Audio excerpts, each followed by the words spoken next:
Assalamualaikum warahmatullahi wabarakatuh. Perkenalkan, nama saya Sri Ayu Granaulan dari kelas Manajemen Regular Plus dengan NIM 28901502232. Nah, saya di sini akan mempresentasikan materi untuk memenuhi ujian tengah semester mata kuliah pengantar ekonomi makro semester 3 dengan dosen pengampu yang terhormat Bapak Imhar MM, Universitas Pancasakti Bekasi, mengenai sistem ekonomi makro.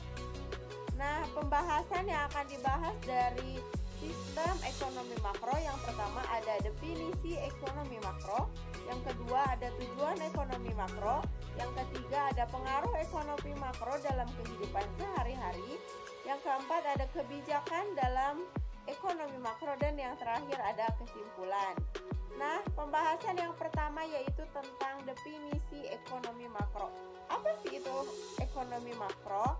Ekonomi makro adalah ilmu yang mencoba mengukur seberapa baik kinerja ekonomi untuk memahami kekuatan apa yang mendorongnya dan memproyekkan bagaimana kinerja dapat meningkat. Ekonomi makro, cabang ekonomi yang berhubungan dengan struktur, kinerja, dan pengambilan keputusan ekonomi secara keseluruhan atau agregat. Nah, materi yang kedua ada tujuan dari sistem ekonomi makro. Yang pertama, meningkatkan kesempatan kerja. Kebijakan yang dihasilkan dalam ekonomi makro adalah bertujuan meningkatkan lapangan kerja. Dengan demikian, negara mampu meminimalisir pengangguran. Lalu yang kedua ada peningkatan kapasitas produksi nasional. Kapasitas produksi nasional adalah kemampuan suatu negara dalam meningkatkan produksi nasional. Nantinya, peningkatan produksi nasional ini diharapkan dapat meningkatkan pertumbuhan ekonomi dan pembangunan ekonomi di suatu negara. Yang ketiga, ada tingkat pendapatan tingkat nasional. Ialah mencerminkan jumlah barang dan jasa yang dihasilkan oleh perekonomian mengalami peningkatan, yang akhirnya akan dapat meningkatkan kemakmuran dan pendapatan per kapita di dalam suatu negara. Yang keempat, ada neraca pembayaran luar negeri. Yang kelima, ada kestabilan perekonomian, yaitu dicapai dalam berupa kestabilan tingkat pendapatan, kestabilan tingkat kesempatan kerja, dan kestabilan tingkat harga barang yang berlaku di pasaran. Yang keenam ada menciptakan pertumbuhan. Yang ketujuh ada distribusi pendapatan. Yang kedelapan ada tingkat inflasi. Tingkat inflasi adalah kenaikan harga yang berlaku ditekan seminimal mungkin. Dimaksudkan agar masyarakat tidak mengalami kesulitan dalam ekonominya. Lanjut ke materi yang ketiga adalah pengaruh ekonomi makro pada kehidupan. Nah, apakah ada pengaruh ekonomi makro pada bisnis dan kehidupan? Tentu saja, apalagi ekonomi makro sangat berkaitan dengan negara. Tentunya akan ada dampak tertentu terhadap bisnis dan kehidupan.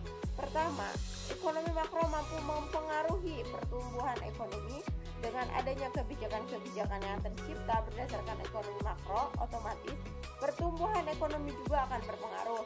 Begitu juga dengan tenaga kerja. Pengaruh ekonomi makro dapat membuat pemerintah swasta membuka lapangan kerjaan baru. Nah, lanjut materi yang terakhir yaitu kebijakan dalam ekonomi makro. Yang pertama ada kebijakan fiskal, yaitu kebijakan yang mengatur pemasukan dan pengeluaran suatu negara. Pemasukan negara bisa didapatkan dari pajak yang dibayarkan setiap warga. Sedangkan pendapatan dari non-pajak diantaranya seperti lelang, denda, dan pemberian dari negara lain. Nah, yang kedua ada kebijakan moneter. Apa itu kebijakan moneter? Kebijakan moneter berfungsi untuk mengukur seberapa banyak dana yang telah dikeluarkan oleh bank sentral pada suatu negara. Yang terakhir, ada kebijakan dari segi penawaran. Fungsi kebijakan ini adalah untuk menyeimbangkan neraca keuangan di dalam suatu perusahaan atau negara.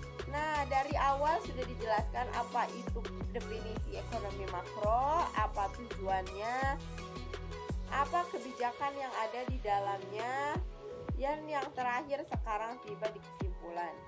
Ekonomi makro adalah studi holistik mengenai kinerja, perilaku, struktur, dan proses penentuan keputusan ekonomi dalam skala nasional.